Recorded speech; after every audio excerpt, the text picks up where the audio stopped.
Indian postal GDS जो पदवीटी बाहरी अच्छी से पदवी निमंते किपरि प्रथम करके रजिस्ट्रेशन प्रोसेस कंप्लीट करहब आज आम भिडियो माध्यम संपूर्ण स्टेप बाय स्टेप प्रोसेस माध्यम जाना पाइपर तेज देखो प्रिय दर्शक बंधु गूगल को जी से सर्च करेंगे इंडियन पोस्ट जीडीएस से सर्च कर सारापर देखो ये आपको आसीज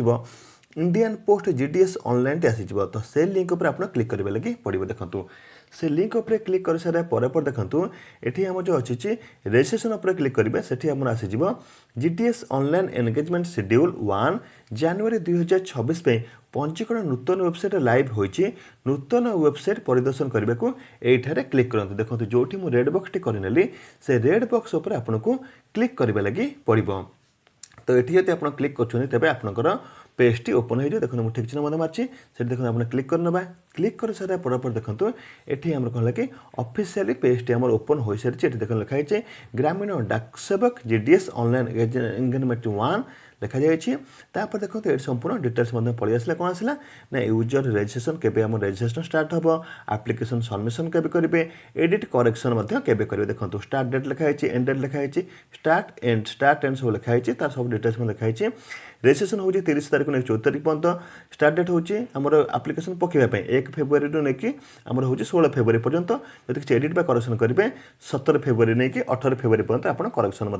करेंगे यह हूँ संपूर्ण सूचना ये आप देखिपारे जब आप चाहते कौ कौ जिले भैकेंट अच्छी पोस्ट जानापी ये भैकेंट पोस्ट पर मारे से आपंकर ओपन हो तो ये आप क्लीयर हो गले केबे आमर एप्लिकेशन स्टार्ट होची केबे रजिस्ट्रेशन स्टार्ट होची केबे एंड होची सब ये भावुँ आप क्लीयर होते जब न होते आप ये क्लिक करेंगे देखो आसीगला ये click here to register apply जो मैंने नुआ आवेदन करेंगे से मैंने यही जगह पर क्लिक करें जो मुझे रेड बॉक्स टी कर देखो से ठीक चिन्ह मारिली से क्लिक कर सारापर देखो ये आसीगला जीडीएस ऑनलाइन एंगेजमेंट ठीक अच्छे ये आम आसीगला गोटे हूँ कैंडिडेट लॉगिन गोटे आसूचे गोटे हूँ न्यू कैंडिडेट रजिस्ट्रेशन आस तार मान हूँ कि न्यू कैंडिडेट रजिस्ट्रेशन हूँ जो मैंने नुआ आवेदन करेंगे चलित वर्ष यही वर्ष जो नुआ आवेदन करेंगे से ये क्लिक करेंगे जो मैंने पूर्व आवेदन करते से कैंडिडेट लॉगिन उपर क्लिक करेंगे ठीक अच्छे देखो जीडीएस ऑनलाइन एंगेजमेंट दुईटी पेज खोलला गोटे हूँ लिखाई 1 और 2 अच्छी गोटे हूँ कॉन्टाक्ट डिटेल्स दबा गोटे हूँ निजर डिटेल्स आम से भरवा कॉन्टाक्ट इनफॉरमेशन कौन आसो मोबाइल नंबर आसो ईमेल आईडी आसो जो मोबाइल नंबर देवे से भैलिड होता दरकार और से रिचार्ज थी दरकार जंतु कि ओटीपी जी आसवा कर दरकार मेल आईडी से लोक देवे जो अप्लाई करेंगे पाखर मेल आईडी को मेल रे ही आसो कौन ओटीपी गुड़िक आसो तो देखो ये बर्तमान आम मोबाइल नंबर और ओटीपी जो ईमेल आईडी देकी आम संपूर्ण सक्सेसफुल आम कर सारी ये क्लीयर भाव देखिपारे मोबाइल नंबर भेरीफाई सक्सेसफुल हो जाए mail ID verify successful already हो सारी तो नेक्स्ट बटन उपर आप क्लिक करेंगे जो रेड बॉक्स मुझे नेक्स्ट उपर क्लिक कर सारापर देखो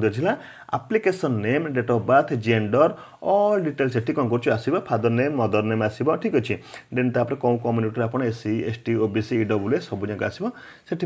भरी ने भरी सारापर देखो टी प्रोसेसिंग चलो प्रोसेसिंग चली सारापर देखो